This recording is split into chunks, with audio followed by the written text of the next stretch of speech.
Opus was not a game series I had heard of, and I couldn't be happier that it is now in my life. Developed by Taiwanese indie studio Sigono, this award-winning series has another entry with Opus Prism Peak. This is a narrative-first game that attempts to tell an emotional and important story. As we have come to expect with these types of titles, the gameplay is minimal, so the question that I am aiming to answer in this review is, how good is the story that it's telling? What's up? How's it going, people? Welcome to Casual Gamer Reviews. If you want to support the channel, then please leave a like, subscribe and share with your friends. If you don't like it, then leave a thumbs down and let me know how I can be better for you. Opus Prism Peak took me approximately 10 hours to complete, and I played it on the Nintendo Switch 2. In Opus Prism Peak, we play as Eugene, a sad, lonely 40-year-old ex-photographer. His adventure starts when he is transported to a mysterious spirit world by forces unknown. In this new land, Eugene is acquainted with Ren, a child who has lost her memories but has a longing to return home, which is at the top of a mountain. These two travel together to take Ren home, but along the way it is Eugene who has the most focus. The story that unravels is one of learning about Eugene's past, his life decisions and the consequences of them, his many sad tidings and what could have shaped them. Prism Peak ultimately is a game of reflection and analysing past mistakes to learn from them and move on, to have a mental reset of your behaviours and understanding of others, to dig deep down and ask the hard questions. What makes this story so good is how grounded it is. It's not supernatural, it's not alien, it's real people and real emotions. Situations that could happen to anyone and probably has happened to a lot of people playing. It's relatable,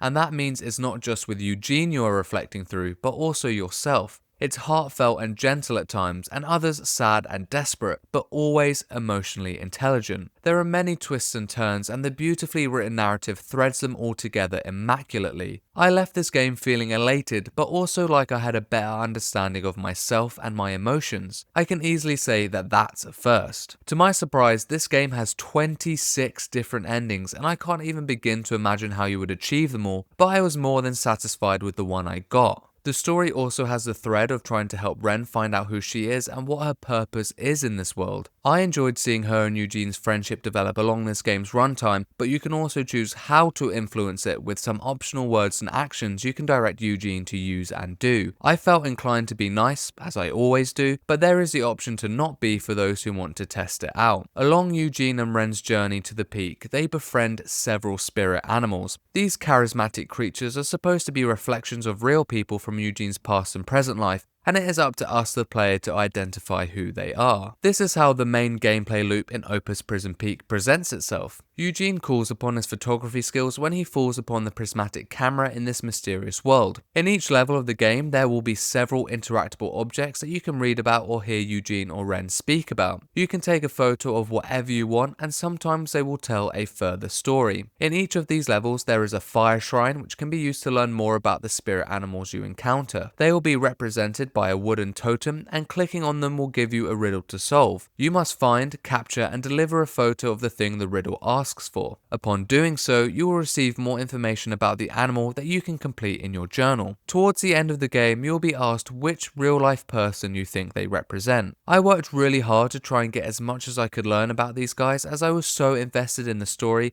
and I managed to achieve about 75 to 95% completion on all the animals. I definitely felt like it was worth my time. The journal is quite vast and can be used for several other things as well. There are murals in the game that once photographed will be waiting to be correctly placed using a brief description. These reveal details of the spirit world if you do put them in the right place. There is a section to decipher the alphabet, as the spirit world uses different symbols to us, and lastly there were field pages that once again provided background and world building to the mysterious place we find ourselves. For a game with seemingly small range in gameplay, it provided a lot of systems to engage your brain. The implications of filling out the journal are pretty key to the game itself, as it determines your understanding of the story and characters. It is worth your time to read and absorb the text, as it does provide that little bit extra to a world so lovingly crafted. I loved the different uses of this journal, and once again I thought I was being thorough, but I had a lot left to fill at the end. The content pool is deeper than at first glance. In between the levels where you fill out your journal with the photos you take, you will find yourself in a dreamscape where the camera perspective shifts to first person and Eugene unlocks a core memory from the key photos that you took. If you miss them, then they are just blank Polaroids and you don't see the memory. The memories are presented as a series of black and white vignettes that are voice acted very well. They can be revisited at any point during the game's menus and provide the story arc for the main personalities in Eugene's life. You want to be taking these photos so you don't miss their conclusions. Eugene has his own thoughts in the specific menu too, where you can recap the latest events of the story. You can even input how he feels about a particular situation in some instances, which I can only assume influences the ending you get. The final gameplay system I will comment on is the camera itself. As the game progresses, you gain access to more functions that affect how you take photos. It's nothing too strenuous, but it does add another level of interactivity. There are several lens filters that add color or reveal secrets, there is a cleaning kit to wipe off the dirt, shutter speeds to alter that change the exposure in particularly light or dark areas, and finally manual focus adjustment. You are constantly taking photos in this game as it drives the narrative and gameplay structure, so it was a wise decision from these developers to include this wide range of camera controls that feel good without being disruptive to the experience. Visually, Prism Peak adopts a wonderful anime art style that reminds me of the recent mainline Zelda titles. It looks awesome with its many bright colours and gorgeous landscapes. It is very picturesque, which perfectly goes hand in hand with it being a game that is a walking photo mode. I was actually surprised with how many different locales we visited in this game. You are in a different space as often as every 30 minutes or so, which is a compliment to the game because you can see more of these beautiful landscapes.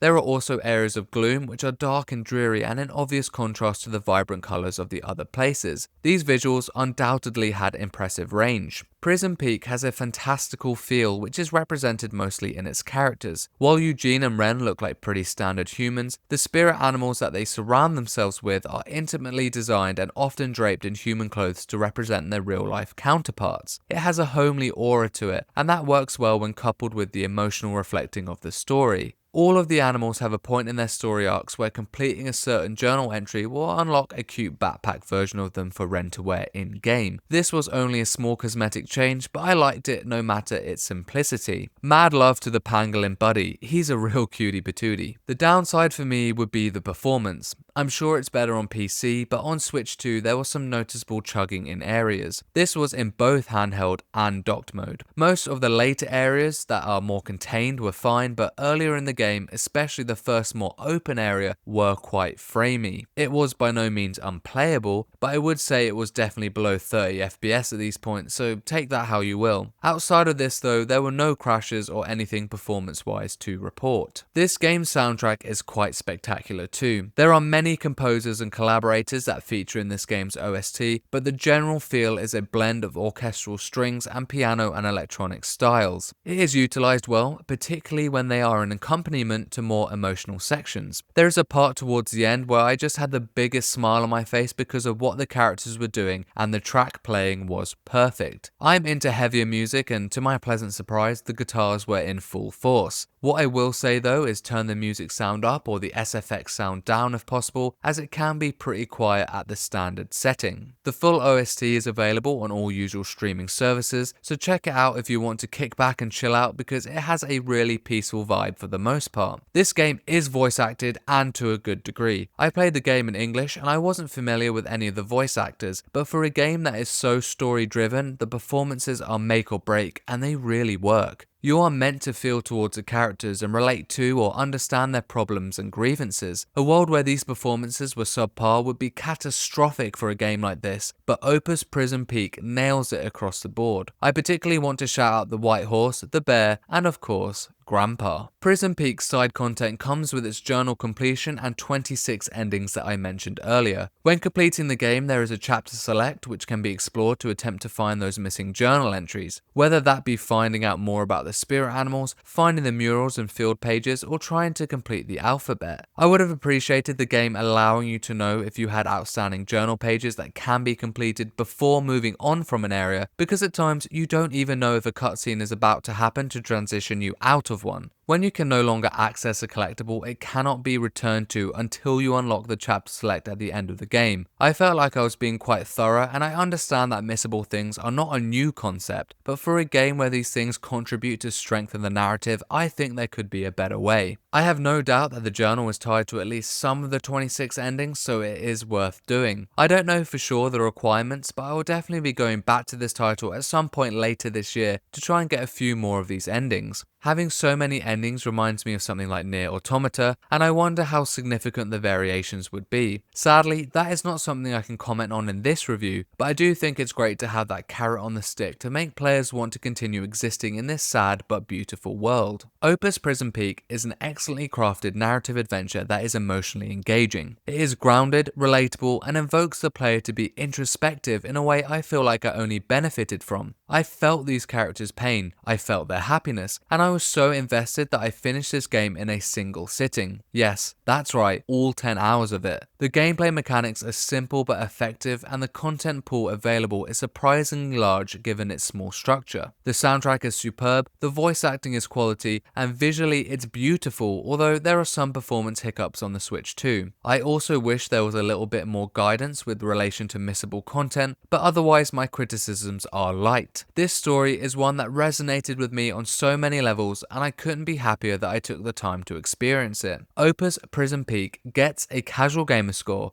of 9 out of 10.